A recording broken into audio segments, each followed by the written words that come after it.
Well, hello. Every gal needs a cowboy hat. Scanning the room, you look for a familiar face. Everyone is a stranger. Your heart's racing, you feel nauseous. New plan. You meet 4 new people. Okay, 3. 2. You can handle 2.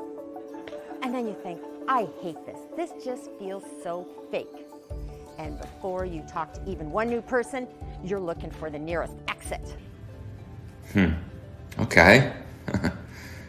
Crazy. Yo, who invited this chick? My heart races when I walk into a room full of strangers too. Except it's not anxiety, it's excitement. I'm not thinking networking quota. I'm thinking, look at all these stories. And I get so pumped about talking to people that I don't know. Oh, brother, this guy stinks!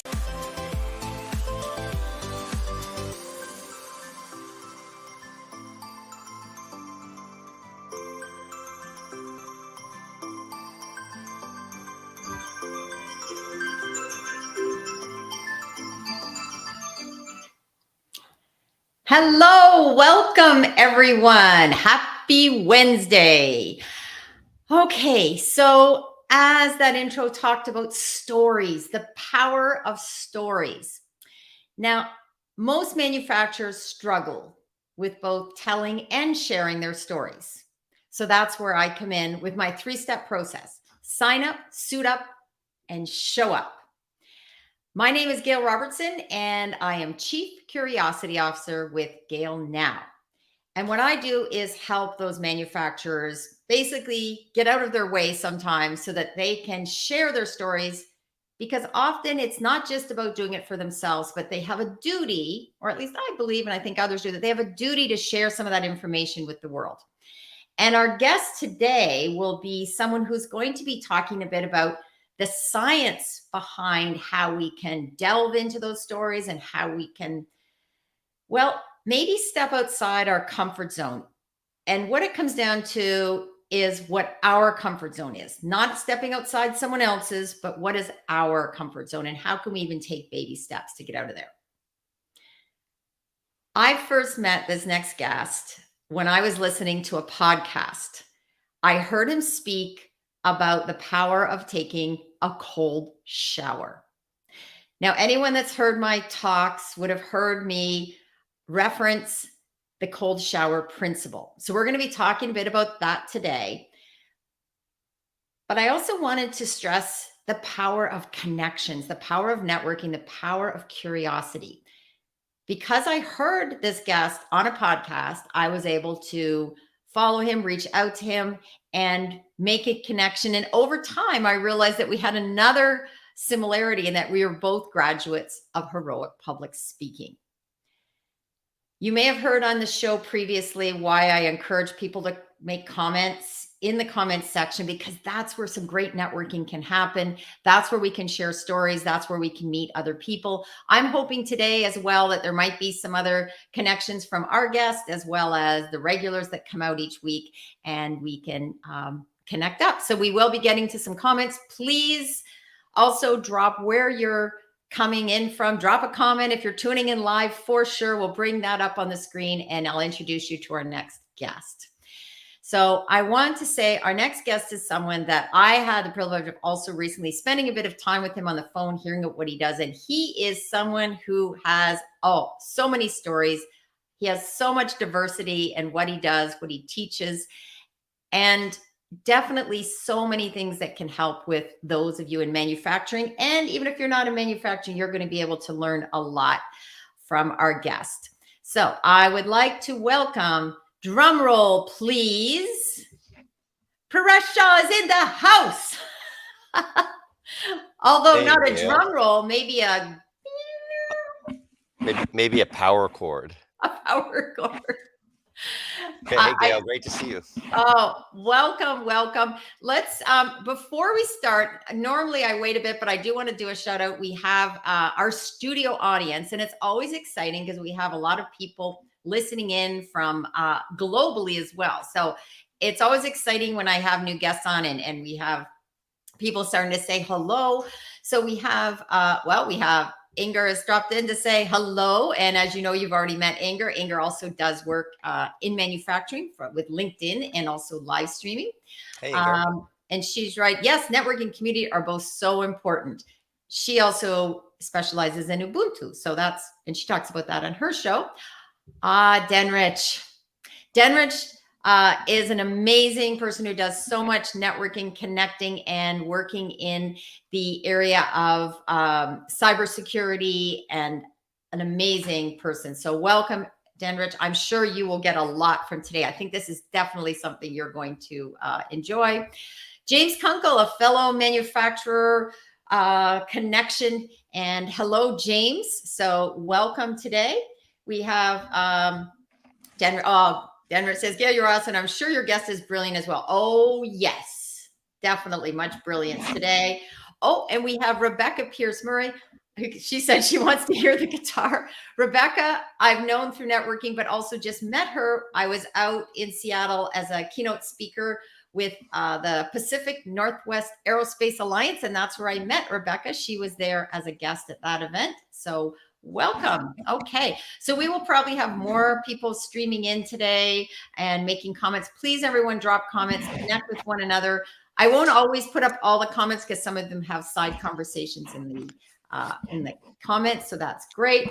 And so now over to our guests. So Paresh, can you, and I didn't really prompt you with this, but maybe you could give sort of a bit of an overview. I've often said that, you are a mechanical engineer, you have an MBA from Harvard, but you have done so many things. Could you maybe give a few highlights and just introduce yourself to the manufacturing community today? Absolutely. Hello, everyone, and good day, good morning, good evening, wherever you are. I'm so excited to be here. Gail, your energy is so infectious, and it's all about human connection. That's what we were talking about, connection. So first of all, I'm here for anyone who's here. If I can be of any help to you, or you just want to connect, have a drink or have a Zoom, find me on LinkedIn, find me through Gail, and any friend of Gail's is a friend of mine. Strange background. Let's see, born in India, came to America in the Baltimore area, grew up on the East Coast. I was a mechanical engineer, aerospace, and worked at Northrop Grumman in a variety of really cool high-tech, often secret projects for the Department of Defense. So I love solving problems. I love tough challenges. I love doing stuff that no one's ever done before. So then after that, my curiosity was piqued around business. And I was designing like the chip that goes in the board, that goes in the box, that goes in the radar system, that goes in the F-16 that flies a mission. And I'm asking questions like, well, why are we fighting in the first place? So I wanted a more elevated perspective. And so I decided to go to business school, and I knew nothing about business really, other than, selling greeting cards for marching band as a kid. And so I went to business school, and I had a wonderful time, and really plunged into business, and have been in that field for 30 years now. Worked at one of the major management consulting firms with a fellow named Michael Porter. You may have heard of the terms competitive advantage, competitive strategy, 5 forces, and all those things. So that was a wonderful experience, and I've worked in a variety of industries. Manufacturing, I love, especially in technology. So I've been doing basically coaching, consulting, and really now we're doing a lot of training and workshops because of what people are going through right now. So our bread and butter right now is training clients to have just superior performance, and how to engage your talent, how to have your clients love you, and how to basically adopt new ways of operating as executives, leaders, business owners, managers that are very different from the way that I learned to be a leader or manager at Harvard Business School, because the world has fundamentally changed. So that's very exciting for me. And then the other piece of it is I've studied very deeply in yoga, meditation, mindfulness, and ancient wisdom sciences, spirituality, self-help, all traditions. So that's a real passion of mine, and it's part of what sometimes I bring to my coaching to my clients, because they want to perform great at business, but they also want to feel great about themselves, and just live extraordinary lives. So I teach yoga, meditation, and I surf, and I'm in a rock band, and I'm a dad. I have 4 kids. I have an amazing wife I've been with for 41 years, and I'm a happy camper. Wow. You know what, Paresh, when we spoke the other day too, what I found most interesting is I'm fascinated by our brains and curiosity and how we think. And one of the things we have in common, I used to work in mainstream media. And one of the things when I went into journalism school, I remember our graduating year, we had these shirts made, "Out to Change the World" on deadline. And that was kind of I thought, I'm going to go out and change the world. And I found maybe not so much in media. And instead, that's what I'm doing now. I'm hoping to, make change. And I think, like you said, when you start getting curious, you want to look at the world differently. And I love that story that you were asking the question, well, why are we fighting? which Like, is, that's the question. I'm like, okay, the chip might fail, but yeah. So it's really elevating to a higher perspective is something that I enjoy. So I got into strategy and business and that sort of thing. And and consciousness is my new passion. And that's what really, when I talk about showing up, I look at all aspects of how people show up in the world. And one of the things that really stands out about the work you're doing is that because you have the science, and as I said, from that first time I heard you talk about the cold shower. So we will get to that for people that maybe haven't heard my take on it, because I have sort of my take on how I have been now, I guess, close to 3 years, I think, that I take a cold shower Wow, every it's been morning. 3 years. Hey, congratulations, Gail. I'm really Yeah. proud of you. No, That's it's great. And I will say, if I miss it for whatever reason, and get up and I start going, what's wrong with the day? Everything feels off balance. So we'll get to that. But speaking of balance, one of the things you also mentioned the other day that I'd like you to talk about is that we often hear work-life balance, and you have a bit different take on that. So let's jump into that, because I know some of the people I think that are tuning in could probably benefit from your take on how you're able to be a rock musician, a surfer, and do business, and manage to still have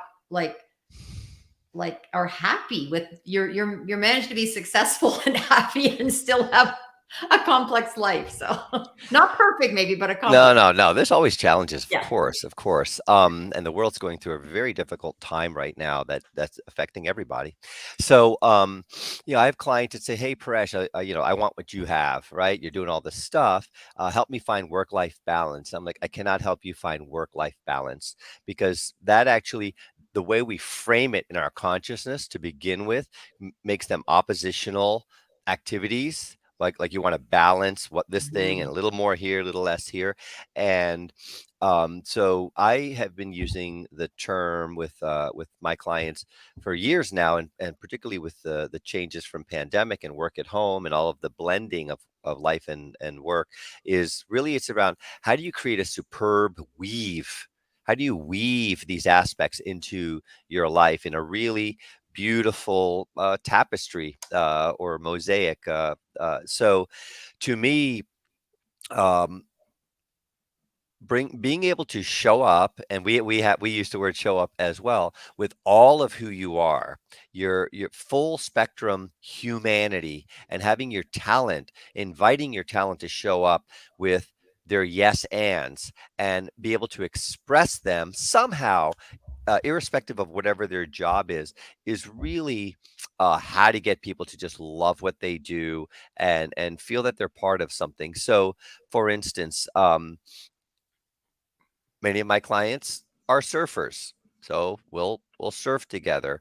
Um, Between Zoom calls, I will, practice my Van Halen that I need to get right before my next gig for about 10 minutes, and that really de-stresses me to do that.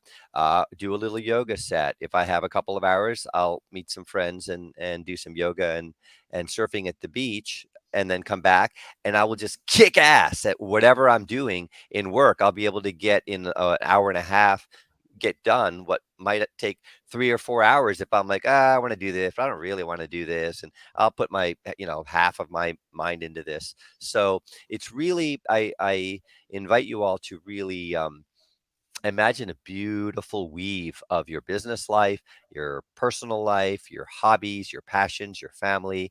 And there is a way, particularly with the new dynamics of work at home, sometimes go to the office, and the flexibility that we have to be able to do that. And it's a fundamental shift in humanity from the idea of you wake up, have breakfast, go to work early, sit in traffic, come home late, and then try to get your life in. So the dynamism provides a great amount of opportunity for you to have health throughout your day, and sprinkle your day with little happy notes of whatever you enjoy doing. It might be just petting your cat, and that's fine. Mhm.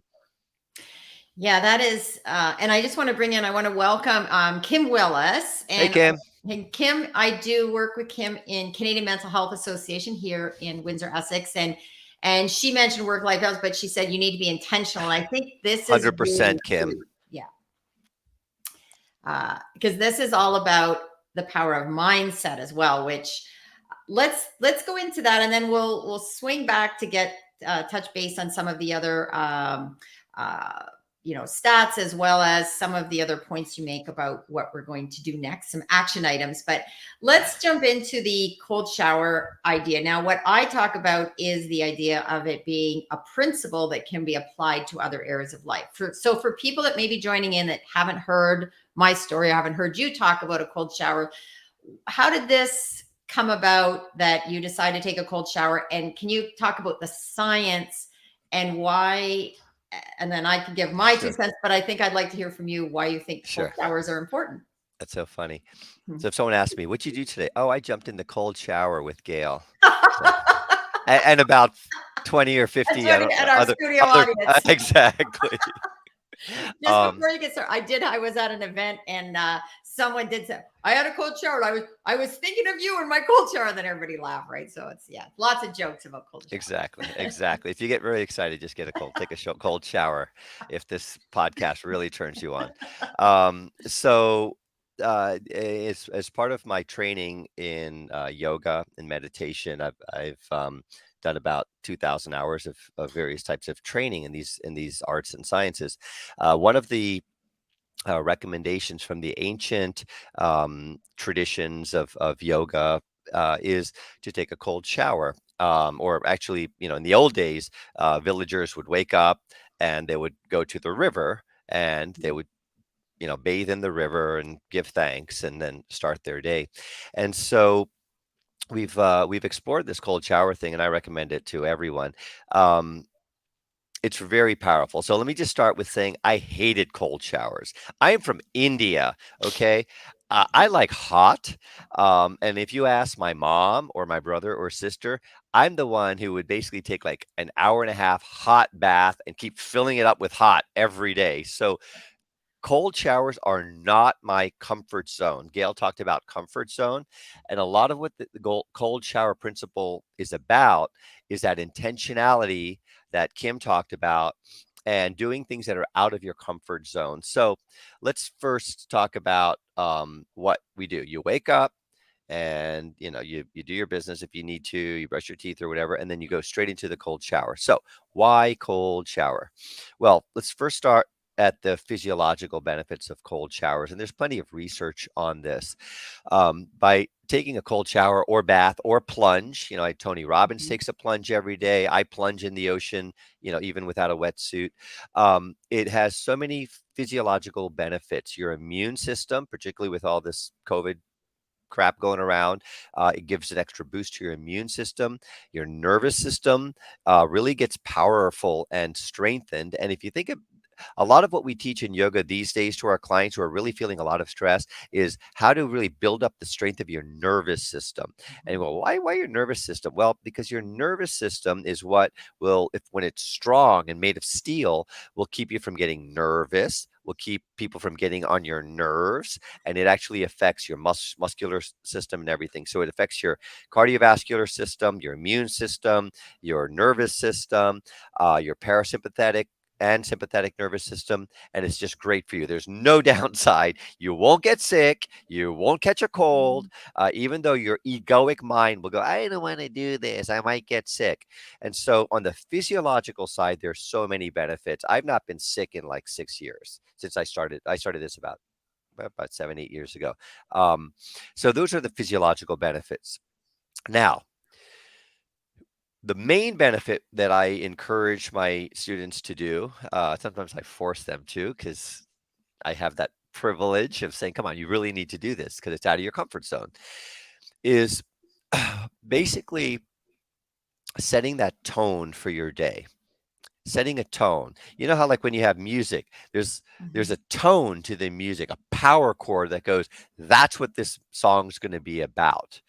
And from a mindfulness perspective, consciousness, and from your basically from a sovereignty perspective, when I step into that cold shower, I am declaring my sovereignty over my mind because your mind's like, I don't want to do this. Won't feel good. You know what? You did it for the past couple of weeks. Take a day off. You hear all these different voices in your head that are trying to keep you from your highest good. And so to me, the act of stepping into that shower, because by the way, I still get those voices after all these years, maybe not today. You know what? Maybe not today. You went surfing yesterday. That's all right. And so, really, by stepping into that cold shower, I'm actually declaring my sovereignty over my mind. It's like I'm in charge. If you've heard that poem that I'm blanking here. Nelson Mandela read every day in his prison cell is all about being sovereign, and no one can affect you if you're sovereign. So what the cold shower is for me, in addition to the physiological benefits, is I'm basically creating that groove in my brain every day that I'm in charge. I'm in charge. And the I is not my crazy thoughts, my egoic, you're less than, take a day off. And the expression they use in yoga is by um, putting yourself purposefully in a place where you feel uncomfortable, dis-ease. You actually avoid disease. And so you talk about comfort zone, Gail. Going to a cold shower is actually very much against that. Like I will sometimes stand outside of my shower, even today, for 7 minutes going, maybe not. I don't know. And I'm like, come on, what are you doing? Get in there. And then you feel like a rock star. And when you come out, I guarantee you, text me. If anyone ever feels crappy coming out of a cold shower, text me and I'll buy you lunch. Because you will feel like a rock star and you'll feel electrified all day. So that's my little pitch: is be sovereign in your consciousness, be intentional around your day. And if you purposely put yourself into things that are not easy, that are dis-ease for you, that's how you grow, and you will actually avoid you'll just have a better day. So there's my pitch for cold showers, 3 or 4 minutes, and then you can take a hot shower. You can do whatever you want, wash your hair. But the whole thing is just step into something that's uncomfortable, that your mind says, I don't want to do this. I might get sick. And these are all illogical things. It's interesting because a lot of times I call it, my friend refers to it, it's the lizard brain, right? Because there's a rational brain, then the lizard brain that gets in there and says, you can't do it. And I'm 100%. with you. I did not, people think I'm like, it's heroic. I go, I did not like cold water. I was in this middle of summer in a pool that used to take me like an hour to get in because I dipped my toe in. And it really is, it was because I heard you explain the science behind it, plus how it's good for your skin. Oh, by the way, I forgot to mention, just for those of you who care about how we look and feel, the cold showers will give you skin that feels like a baby's bottom. It's just so soft, right? Look at Gail's glowy skin. And so the benefits to your skin, and just your glow. Yeah, absolutely. Yeah. And the other thing, Paresh, that I've now sort of taken this and used it as part of my sign up, suit up, and show up process, but I refer to it now as the cold shower principle, because yes, you can take that and apply it in other areas of life. So I talk about networking, and a lot of times people think that, or you have to go to a cold shower for a half hour. I said, it's actually not that long, 2 to 3 minutes. 2 to 3 minutes. That's it. You can be That's in it. and out. And the same with whatever it is that you need to do. If you can step outside your comfort zone, There you go. whether it's a cold shower, going to a networking event, but instead of saying I have to meet 5 people, you could just go and listen for the first time, like whatever it is that, and then think about, the benefits. So for me, what helped with the cold shower is making the connection between doing that and then the benefit I get from it, which you now gave the science behind, and that can apply for anyone listening here from manufacturing, when it's, getting on social media, doing something different. For those of people that have tuned in, a few people here I know are doing things where they have started to, step out, especially since the pandemic, getting out and using social media, using video, doing those things that are outside your comfort zone. So thank you for explaining that, the science behind it, and that you too struggle with it, that you don't like. It's not because we like the cold water, but we like the benefits that, and you feel electrified afterwards. You really do. And for those of you who are traveling, who start to do that, report back to me. I'd love to hear your experiences, or to Gail. I've started doing, and I do it religiously, because I just love it. So I was traveling to Boston a couple of weeks ago, and I'm just used to get up, crank up the cold shower, and get in. Oh my God, it was like needles. And it's, you know what, full on cold wherever I am. So again, and that was way beyond my comfort zone, because it was cold in the winter. Yep, there you go. I want to try that when I travel somewhere. I did do it when I visited friends up north, Northern Ontario, last summer. They thought I was completely crazy because I got up in the morning. Yeah, well, there is that. But I got up in the morning and I'd go into the lake, the cold lake, first thing in the morning. That was so invigorating. And I couldn't believe I did that, because there was a time in my life where I would have thought, there's no way you're going to catch me doing that. But it really it just changes your day. And to your point, Gail, I know Katie, you talked about it, Katie. It's great for your bones. It's great for your hair. It's great for your skin. Absolutely. It's really about doing that thing that's not comfortable, that is good for you. It's, a spoonful of sugar. And, I don't want to go, step up, go reach out and say hi to that person. It's like stepping into the shower. So again, I call it being sovereign in yourself, and creating that groove in your brain that says, I'm in charge. I'm not going to let this fear dictate my joy. So let's go to a few comments just to highlight, because Kim was one of the early people that heard my story about the Kim's almost convinced. We're going to have to throw her in the lake. Yeah, I'm going to throw her in. Yeah. So we got that. And then we have, so Katie, welcome, Katie. Katie is another fun person in manufacturing. She's amazing too. We've known each other through networking. And I love your story, Katie, because now you have a little more background you can connect your son up with. I love that your son has been telling you about the science behind the cold showers. And if you're achy, by the way, it's great. What did they do with football players after a football game?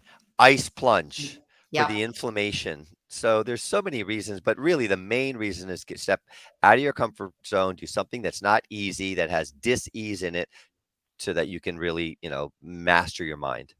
So Danner says, have to step up and try to get out. Yes, Danner, you can do it. And then you should go do it now, Denrich, for 3 minutes, and then come back and report to the rest of the audience. And Kim says, you almost have me convinced. So we'll see if Kim, I'll check in with you to see what. And then Kate, English, oh my gosh, Kate, the cold shower is definitely intimidating. You know what? That's the thing. But it's like, and Inger talks about how she didn't like video, and now she does a live show every week. She did a 3-day. She's done video challenges. So it's like, it's like anything. And that's really why I like to address the cold. It's not just about cold shower. It's about doing other things, because if you do something difficult and then you get a benefit from it, then you might do that again. So I do want to welcome a new, well, he might've been at the show before, but he's done a comment today. So Jason, welcome. Jason is on the board of Canadian Association of Mold Makers with me. Hey, he Jason comes out of the financial world. So he says he loves the weave terminology.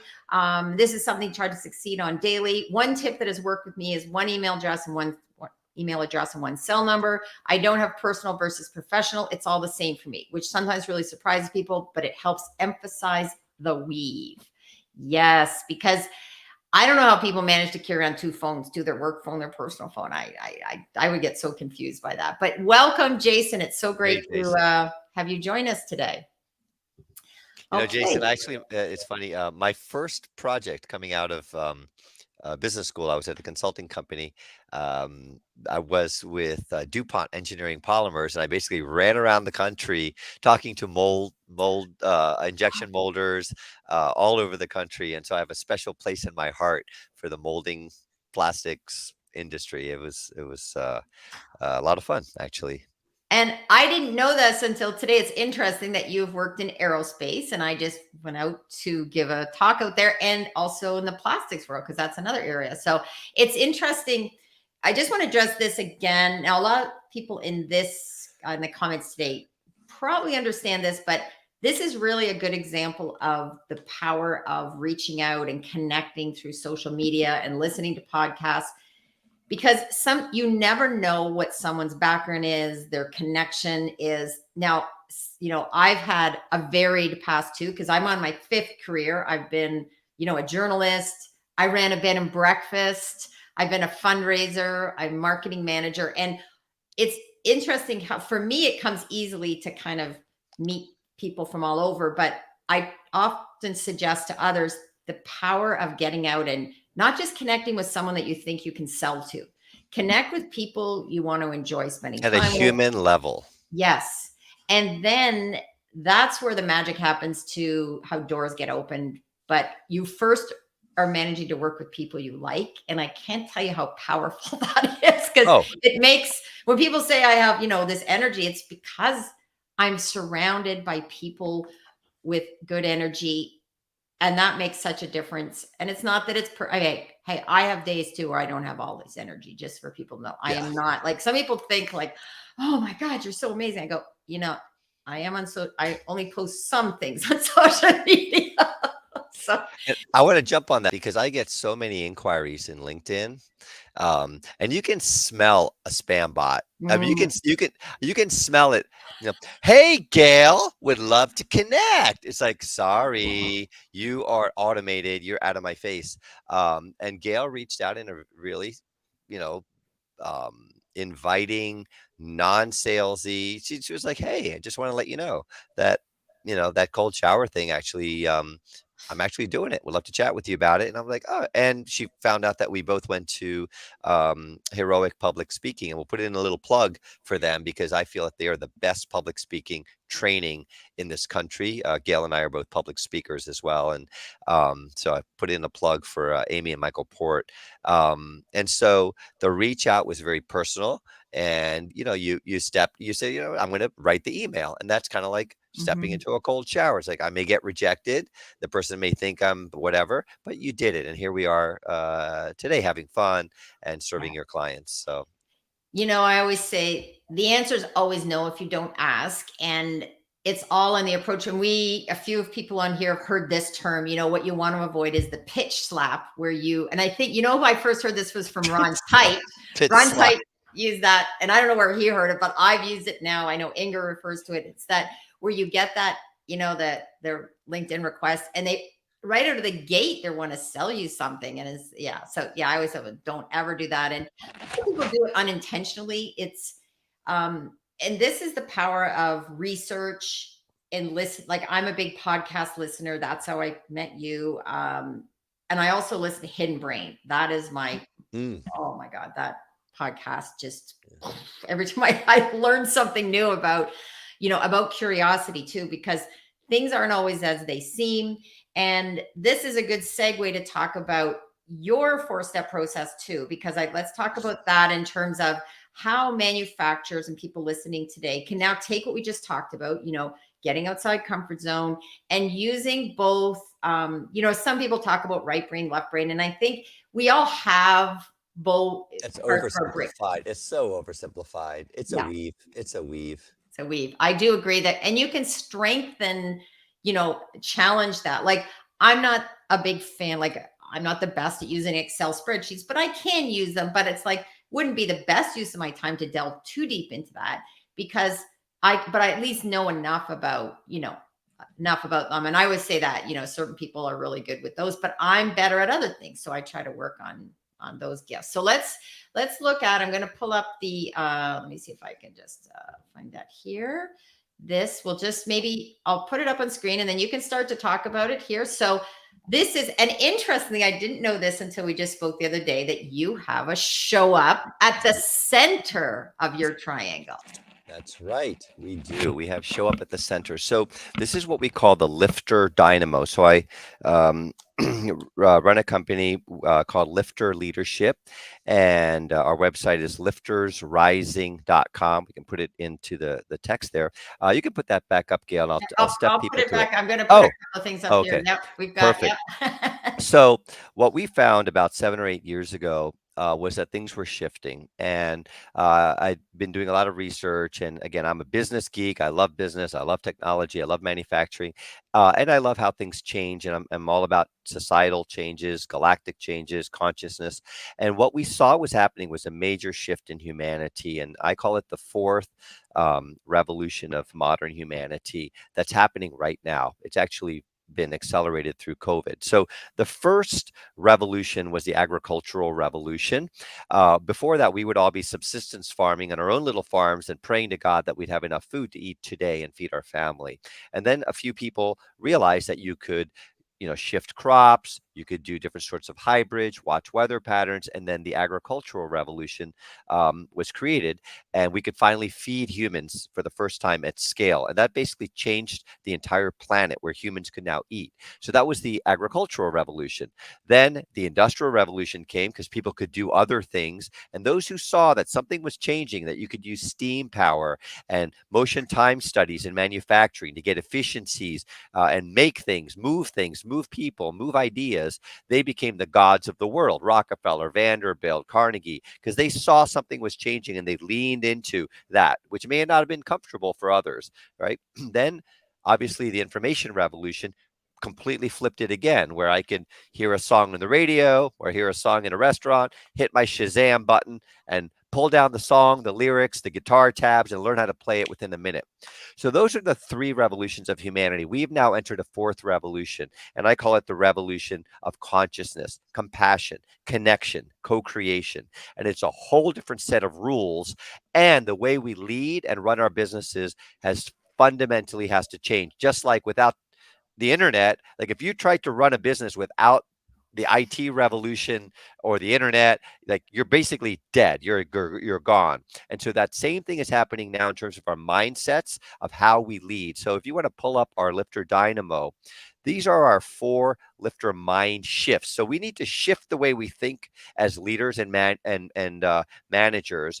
What I learned at Harvard Business School was a very different way of leading. It's about command and control. You tell your people what to do. You put people in defined roles and boxes. You maximize productivity and efficiency. You pay people to do what they do and to basically shut up. You work for me. I'm paying you. You'll retire in 30 years. So that's I'm over characterizing and caricaturizing that, but you know what I'm saying. So that's been the way we've been leading companies for 100, 200 years. It's a very Darwinian fighter, winner takes all, loser, winner, predator, prey mindset. That is no longer valid, and COVID has really shined light on that. So now it's no longer about transacting, maximizing, competing, and commanding people. If you bring up the dynamo, it's really now about showing up with all of who you are at the center. Whole human leadership is what we're teaching. And basically, I show up, as a business leader, as a technology expert, as a musician, as a yoga person, and I bring these different gifts to what I'm doing. And the great leaders are going to show up with all of who they are and invite their people to show up with their different yes ands, we call it. So, hey, you might be a barista, or you might be, a manufacturing quality assurance supervisor.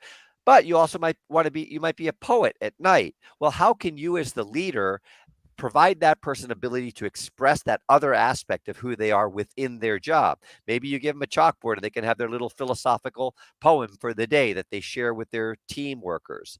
So basically it's about showing up as a whole human and inviting your people to show up with all of who they are, not just boxing them into a narrow definition. And so once you show up as a whole human, and lifter leadership is all about whole human leadership, compassion, caring, listening, purpose, then we basically shift back to serve up. So it used to be competition and maximizing. Now it's all about service. And so at Harvard Business School, I learned how to hunt for customers, target you, capture you, get your share of wallet, segment you, analyze you so I can have my share and not leave any for the competition. That's a very patriarchal, predator prey, victim victor type of mindset. That is out. And most managers today have been trained that way. The new way is lifters like us, like Gail, like many of you. We don't need to hunt, target, capture customers. No, it's a whole different set of rules. We attract, we inspire, we serve, and we lift. We lift our coworkers, we lift our customers and clients, we lift our community, and as a result, we lift our company's profitability. And according to Harvard Business Review, you can have 10.5 times profitability, 10x profitability, if you apply conscious leadership principles, which treat people as whole human beings. Oh, there you go. Look at the perfect little statistic provided by our host here. Yeah, 10.5 times. So it's all about serve up, service. And then the second mind shift is listen up. We were taught to speak, think, and tell people what to do. That is no longer the game. Now it's all about listening to your, and today especially, people have been through so much. We do all these workshops around the world in Zoom. We had about 450 people globally for one of our Fortune 500 clients in Australia, Europe, Middle East, and here. And we asked people, how you doing? How much energy do you have? What's going on a scale of 1 to 10? Most people at about 3 or 3.5 right now on the planet. There's been so much grief, loss, financial challenges, children's challenges, caretaking. And so it's all about listening now. And so we teach 4 types of listening. And I tell you, most managers suck at listening. They suck. Okay. They suck. And so it's really about listening. And we teach 4 types of listening in silence, having some sort of contemplative practice. It might be taking a walk. It might be yoga. It might be bird watching. It might be biking, something where you're just in the zone with quiet so you can tap into your true self. Then listening to your body as a whole different dashboard around what's going on in addition to the numbers. Does this feel right? You know what? Here's my hunch, and tapping into your intuition. Then the third type of listening we teach is listening to others, which most people suck at. And the fourth one is speaking into the listening of others, which is a mastery skill where you're speaking in a way where people go, oh my God, they're talking just to me. Mm-hmm. And if you do the first 3 types of listening, you'll have that first gift. So that's listen up. And it's a shift from speaking and thinking to listening and feeling. Major shift. And it's kind of like that shift from that kind of traditionally what has been deemed masculine type of how we show up into more that divine feminine. And of course, everyone has all of those energies. I teach yoga, and of course, everyone has all these energies. Now we're tapping more into that creative, listening, compassion side of who we are, which has not really been expressed in business. And now you have to, or your people will quit, which is what's happening now with the great resignation. 55% of people are saying, I'm out of here. You're a jerk. I know what's important in my life. You're not paying me enough.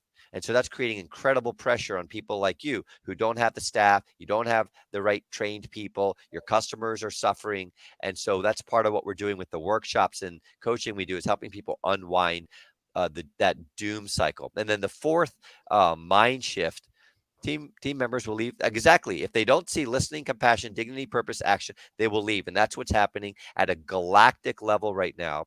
And it's leading to a doom cycle where, let's say, the leader and their team are already stressed and overworked because it's an epidemic right now. Something like 34% of people are overwhelmed, which means they can't make basic decisions like what to wear or what to eat. It's beyond stress. And these are the people who are operating your machinery. These are the people who are driving trucks at night. So we have to shift how we do these things. And so it's really about listening and compassion. And then the last of the 4 mind shifts: show up in service through listening and purposeful action. Take action that's purposeful. Give people a reason to want to do what they're doing instead of just to make money. That is great.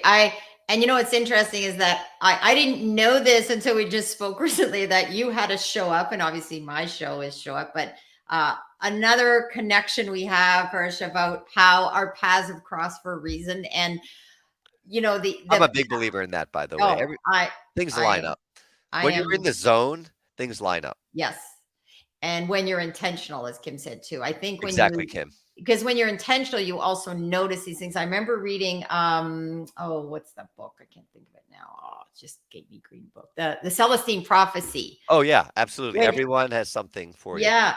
And it's so amazing because this happens to me. It is like, you know, you buy whatever red car, you notice more red cars. So because you all of a sudden are becoming intentional. So if you believe there is good, you will see more good. And I have to say, this is exactly how I see social media. Because whenever people say, oh, social media is like negative, I go, then you need to work on curating your list. Because when I go on social media, now, unless I intentionally go look for some things because I want to read some news, but for the most part, my social media feed, except maybe on Facebook, because I always say that's friends and family. That's a different, something you can't choose so much. You can't choose your family. You can't choose your family. But in other platforms, it's amazing that, you know, because the more that you're following something or watching something, especially on TikTok, you'll get more of that too. So let's just go to our studio audience here. We have a few people I just want to say. Oh, Rebecca had a great point I wanted to get back to. Rebecca said a friend of hers with MS for 20 plus years had assistance to take a cold shower every morning. She did this for years to help with probably inflammation. She was essentially a quadriplegic during much of this, and it made her feel much better. Oh, thank you for sharing that, Rebecca. Absolutely. Yes. Absolutely. That is one of the things I've noticed too. This was just recently because I remember this a while back. I'd done it when I thought I was having a cold. Come on, this was like probably 2 years ago, and I had the cold shower and then I felt better. It almost like it knocked it out of me. And then recently I remember having this headache, couldn't get rid of the headache. So I think I had a cold shower in the morning, but later in the day I went back and had one, and it really helped relieve that headache. So it's interesting because it is definitely counterintuitive. And I think a lot of things that we find difficult, it does seem out of whack, because you would think when you're not feeling well, you want to have a warm shower. You want to absolutely. If your muscles are aching, a heating pad would feel so good, and that's fine too. Yeah. However, the cold is so good for my chiropractor often says, ice it. I'm like, but I want to warm. So there is a reason to. Let's see what Katie says. I soak my stupid girls in cold water conditioner. I call them stupid because they're not cooperative, especially lately. They're not. Embrace your curls, Katie. Embrace your curls. Let's see. Okay, we have Dennis says, I'm almost tempted to go in fresh. Okay, Dennis, there you go. That is your goal, to try the cold shower. Text me on LinkedIn. Let me know how you feel. Yeah. And we have another person I work with at Cavalier Tool, Brian Geniak, says, after all, another wacky Wednesday with Gail. So Brian is someone who's definitely been stepping up his game in terms of, social media posting. He comes to this show. He even came on his vacation the 1 week he came into the show. So that always makes my heart happy, because it means he must, I hope he's getting something from it. So a super fan.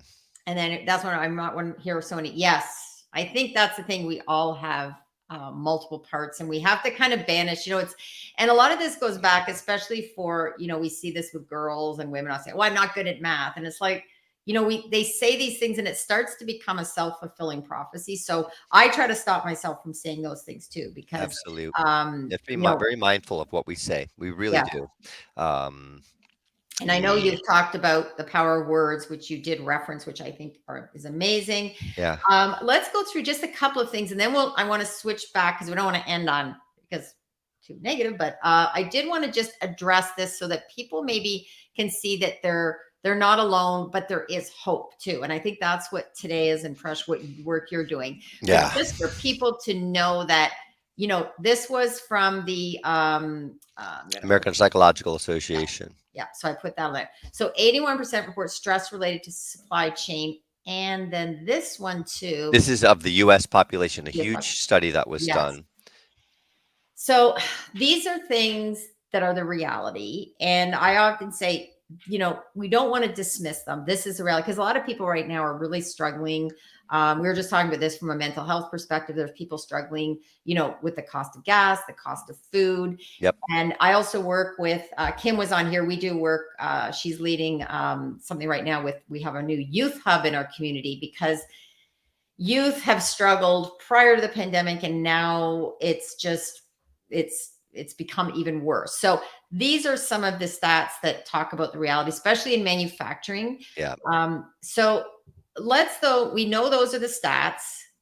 We know there's come from, a reliable source in terms of, where this information is coming from. Maybe as we start to wind down, and what are sort of any steps or suggestions or tips that people could do other than take the cold shower? But is there anything you'd recommend for people in manufacturing now, or anyone that is there some simple things they can do? And then obviously go look into what you are doing with Lifters Rising, but anything actionable that people can do out of the gate? Absolutely. Absolutely. Let me give you a breath. Okay. Let me give you a de-stress breath. We talked about the limbic brain. I call this the raspberry breath. It's a little funny. And it actually will help you de-stress. So, can everyone see me for a second? What we're going to I put up the raspberries just because. Okay.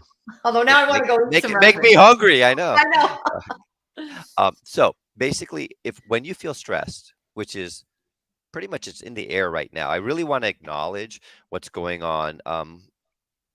People are so in pain right now. So when you look around at the people you're working with on the manufacturing line, or if you're doing quality control or supply chain planning, I'm going to ask you these 5 questions, and I'm going to give you the breath, because the 5 questions are going to stress you out, and I'll give you the breath to show you that it can de-stress you. So we ask these of our clients in these workshops that we do, whether it's just a small team of a leadership team, or again 400, 500 people globally, and we ask these questions. So if you want, you can put it into the text, but if you don't feel comfortable, that's fine too. So just yes or no. There's no right or wrong answer, of course, to these 5 questions. Number 1, have you lost anyone, a loved one in the past couple of years? People passing away, yes or no? The second question is, have you or someone close to you experienced any major issues, illnesses, physical issues, etc.? The third question is, have you experienced any financial strains due to this whole period of pandemic, et cetera, that have affected your ability to, manage your finances in your household? The fourth one is, have you had to make any major structural changes to the care of your loved ones, children, parents, or others? And then the last one is, has your business been negatively impacted?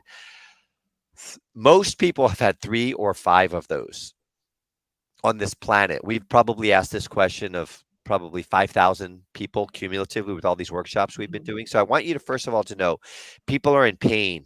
You're in pain, and take care of yourself first. Oxygen mask on first, because people are really in a lot of stress and pain. That's really an epidemic mental health crisis. And that's why I love what I'm doing, because we can make people's days a little better. And then after that, they'll have a few tools that they can use in their workplace. So having said that, let me give you the raspberry breath. So everybody inhale deeply, and then you're going to exhale with a raspberry like you do to your kids.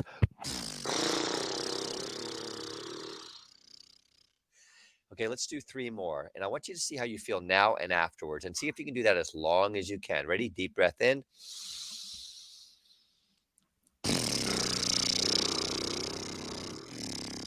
It's funny too, and laughter is always a de-stressor.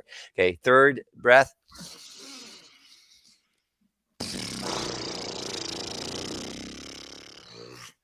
And one more. My nose is itchy. How does that make you feel? Anyone want to type in the chat? Do you see any changes in how you feel?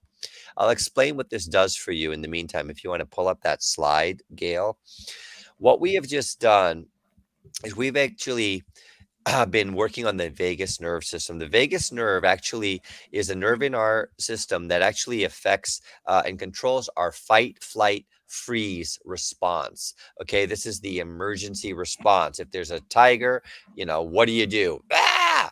So this switch basically activates your adrenaline, your cortisol, your epinephrine, all of these stress hormones that are emergency based hormones to go, we need to get the hell out of this bad situation. So you surge with all of these hormones to get out of that situation. Unfortunately, because of the continued crises we've had for the past 2 or 3 years, one of the statistics from that same research showed that 71% of people feel there's been a continuous stream of crisis for 2 or 3 years. So what this has done for people is that switch in our vagus nerve is stuck in the on position. It's stuck in the I'm in a crisis. This is an emergency. I am threatened mode.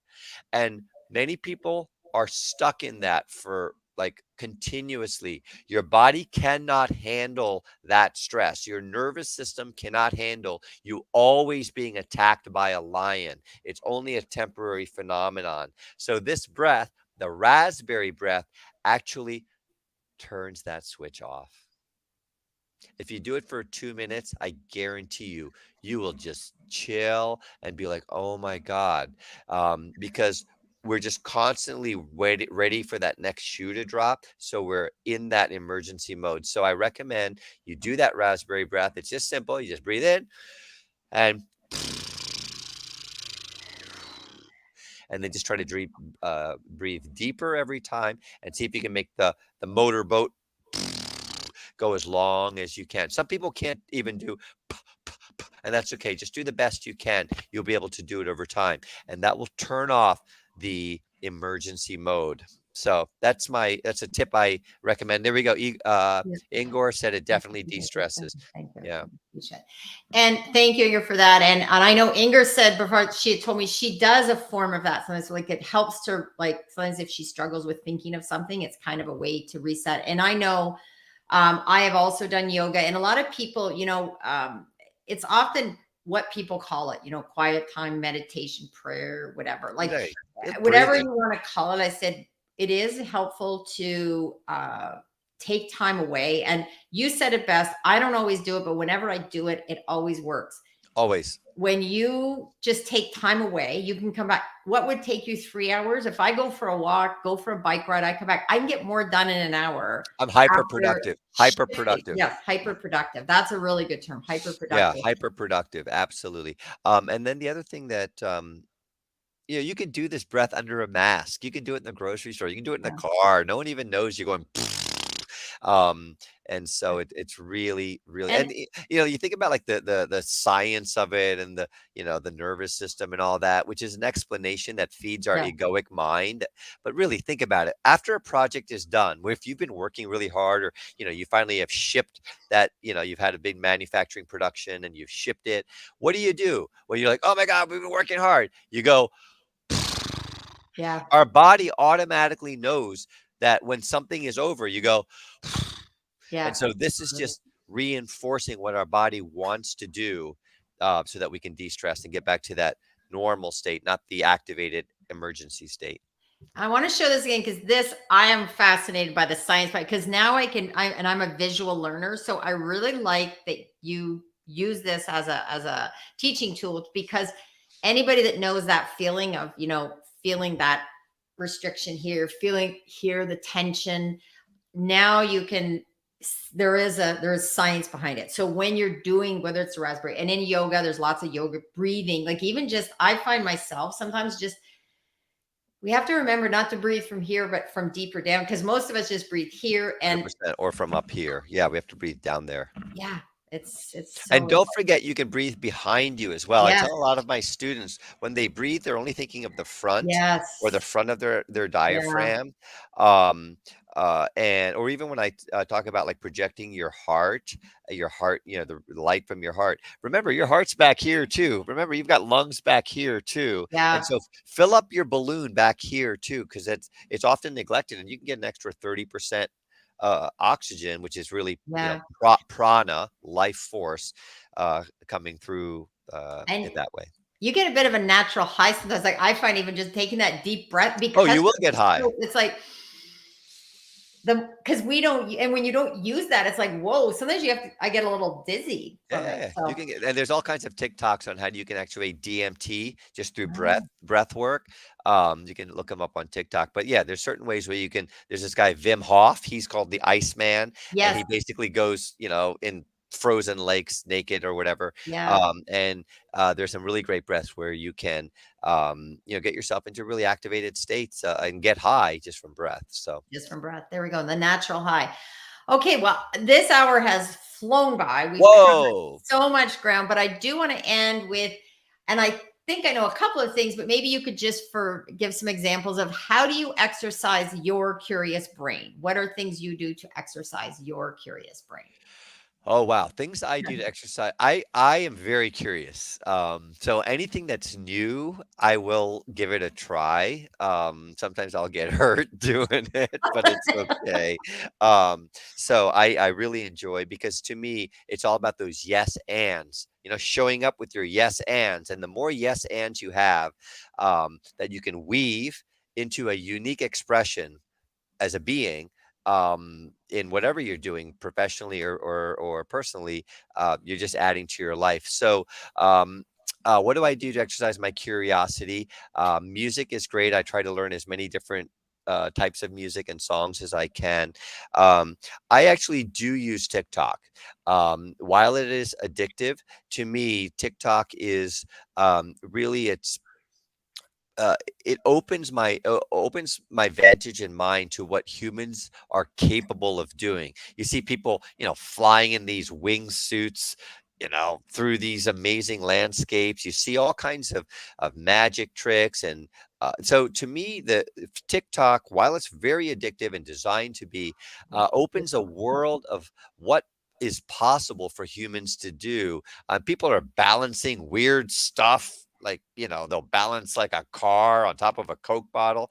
And it's the it really shows you that, wow, what are humans capable of? And I think things like, TikTok or even YouTube. TikTok's like basically a little version of YouTube. Right. um you it brings humanity to a whole new levels of understanding of what's possible. It's kind of like no one said a human could run a certain type of 4-minute mile or whatever. But once one person did it, everybody did it. Mhm. And so that has its plus side. It also has its negative, because for our children especially, it's hard to be a rock star because there's 50 people on TikTok who can do it a million times better than you.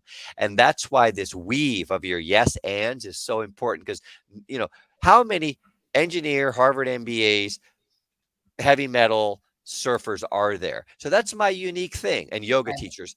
So what is your unique thing in Mhm. combination with other unique things of yours that you can bring to your work, that brings new insight into whatever you're manufacturing, so you can serve your clients or solve some quality problems? It's those, the curiosity and those yes ands, where the answers are. It's not going to be the textbook. It's not going to be a YouTube video that solves the big problems that the world has to solve, as well as the smaller ones in your business environments. And for people who may not know, where like yes and I know where I heard about it was from heroic public speaking from improv. So for people who Yeah. maybe haven't heard this term, the yes and concept is that instead of saying, if someone asks you a question, you could say, oh no, I can't do that. Or you could say, oh, you can't take a cold shower. Yes, and I could start with a warm shower. So you start with yes and, so that you can lean in and try something. You're So not that's closing off possibilities. right. Yep. I'm going to give you a really quick one in the minute that we have. Replace the word. Okay. Repeat after me real quick. I'd like to go on vacation and I don't have the money. And how does that feel in your body? I'd like to go on vacation and I don't have the money. To me, I feel tight here. How does that feel? It feels We do this with our clients, and people, oh, it feels constricted, it feels sad, it feels, demoralizing. And then we do a raspberry breath. And I say, replace the word and with the following. I'd like to go on vacation, but I don't have the money yet. Say it that way. I'd like to go on vacation, but I don't have the money yet. Totally different feeling. It opens up possibilities. Well, wait a minute. I could barter for a vacation. I could redefine a vacation to a staycation. So it's the words. Mhm. That's what, it's the words. And rather than saying no, yes, and you can Yeah. say, instead of but, replace it with and. We had a major executive say that thing saved her from a major fight with her CEO. She goes, I caught myself from saying Yes. but. And then they entered into a really great conversation where they were able to solve something. Yeah. But had she said, but whatever, oh, Yeah. but we've tried that before, it would have.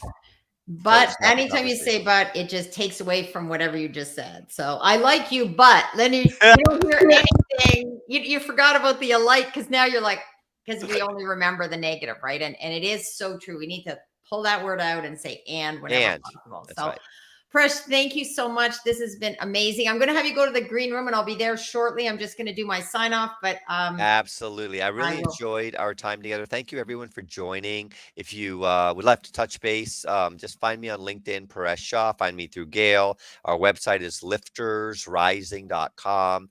And let me know about those cold showers and how that affects the groove in your mind, that where you declare, I am sovereign.